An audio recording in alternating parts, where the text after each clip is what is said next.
ମା ଆଜିର ବଳକା ଖାଇବା ସବୁ କ'ଣ କରିବି? ଖାଇବା ସବୁ ବାହାରେ ଫୋପାଡ଼ି ଦିଏ, ସକାଳକୁ ବାସି ହେଇଯିବ। ଏତେ ଗୁଡ଼ାଏ ଖାଇବା ଫୋପାଡ଼ି ଦେବି?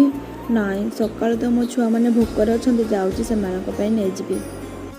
ଏ ଚାକରାଣୀ କ'ଣ ଲୁଚେଇକି ନେଇଯାଉଛି? ଏକଥା ମାଆଙ୍କ କାନରେ ପକେଇବାକୁ ପଡ଼ିବ। ଏ ରହ ସେଠି।